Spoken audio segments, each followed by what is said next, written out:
Welcome to மைதிரிஸ் kitchen. இன்னைக்கு கந்தரப்பம் எப்படி பண்ணுறதுன்னு பார்க்கலாம். கந்தரப்பம் பண்ணலாம் இன்னைக்கு. அதுக்கான பொருட்களாக இருக்குது, எப்படி பண்ணுறதுன்னு பார்க்கலாம். ஒரு வாழைப்பழம் வச்சுருக்கேன். எந்த வாழைப்பழம் வேணாலும் நீங்கள் போட்டுக்கலாம். ஒரு கப்பு கோதுமை மாவு, அரை கப்பு அரிசி மாவு, அரை கப்பு நெய், ஏலக்காய் பொடி பண்ணி வச்சுருக்கேன், 3/4 கப்பு வெல்லம். அரைக்க வேண்டியதெல்லாம் நான் போடுறேன், பார்க்கலாம். கோதுமை மாவு போட்டிருக்கேன், இப்போ அரிசி மாவும் போடுறேன். ஏலக்காயும் நான் இதிலே போட்டுட்டேன், அப்போ தான் நல்லாயிருக்கும். நான் வந்து நாட்டு சர்க்கரை, நல்லா கல் இல்லாதது, சுத்தமான நாட்டு சர்க்கரை, அதை அப்படியே போட்டுட்டேன். உங்களுக்கு வெள்ளமாக இருந்தால் நீங்கள் வடிகட்டிக்கோங்க.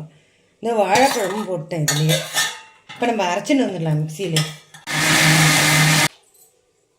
ஒரு 1/4 கப்பு தண்ணி ஊற்றிக்கிறேன் போகிறது. இந்த மாதிரி இருக்கணும். நம்ம கையால் கரைச்சிட்டா நன்னா வராது, கட்டி முட்டியுமாக இருக்கும். 5 நிமிஷத்தில் மிக்சியில் போட்டு அரைச்சிட்டா நம்மளுக்கு ஈஸியாக இருக்கும். பாருங்கள், நன்னா வந்துருக்கு பாருங்கள். இதுதான் ஈஸி, நமக்கு சௌரியமாகவும் இருக்கும். குழந்தைகள் வரும்போது, ஸ்கூலுக்கு போயிட்டு வரும்போது குழந்தைகளுக்கெல்லாம் கொடுக்கலாம். ரொம்ப பிடிக்கும் இது குழந்தைகளுக்கு. டக்குன்னு நல்ல ஸ்வீட்டு ஈஸியாக இருக்கும். டக்குன்னு சாப்பிடும் போல் இருந்தால் டக்குன்னு பண்ணிடலாம். நல்லா ஈஸியாக இருக்கும். வாழைப்பழம்லாம் குழந்தைகள் சாப்பிடாதுங்க. இதில் போட்டு அரைச்சி நம்ம கொடுக்க நல்லாவும் இருக்கும். நல்லா உடம்புக்கும் ரொம்ப நல்லது. இது நம்ம எப்படி வாக்குறதுன்னு பார்க்கலாம். இப்போ நான் அடுப்பு பற்ற வச்சு சின்னதாக வச்சுருக்கேன். நம்ம நெய் ஊற்றலாம். இதில் ஒவ்வொரு குடிக்கு நெய் ஊற்றிக்கலாம், அப்போ தான் நல்லாயிருக்கும்.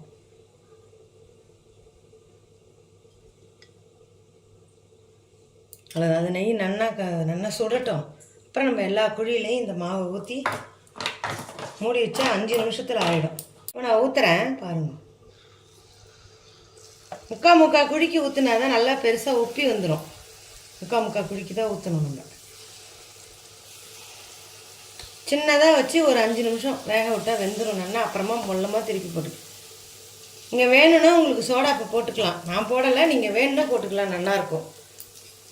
முக்கால்வாசி வந்துருச்சு. திருப்பி போடலாம். ஒரு 2 நிமிஷம் கழிச்சு திருப்பி போடலாம். திருப்பி போடுறது பார்க்கலாம். இப்போ நம்ம திருப்பலாம். நெய் ஊற்றினதுனால ஒட்டவே ஒட்டாது, ஈஸியாக வரும், நன்னாவும் இருக்கும். இப்போ நம்ம நெய்யே ஊற்ற வேண்டாம், ஏன்னா ஏற்கனவே நம்ம நெய் ஊற்றிருக்கோமா, அதுலேயே நன்னா வெந்துடும். நன்னா சின்னதாகவே அடுப்பை வச்சு நன்னா வேக விடுங்க, ரொம்ப நல்லாயிருக்கும். சாப்பிட்றதுக்கு எல்லாருக்குமே இது பிடிக்கும்.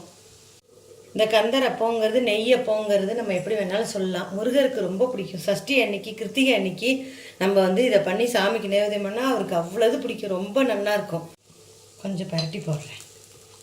வெந்திருக்கும், இருந்தாலும் கொஞ்சம் நான் பரட்டி போடுறேன். நம்ம பரட்டி போட்டுக்கிறது நல்லது தானே. பரட்டி போடுறேன்.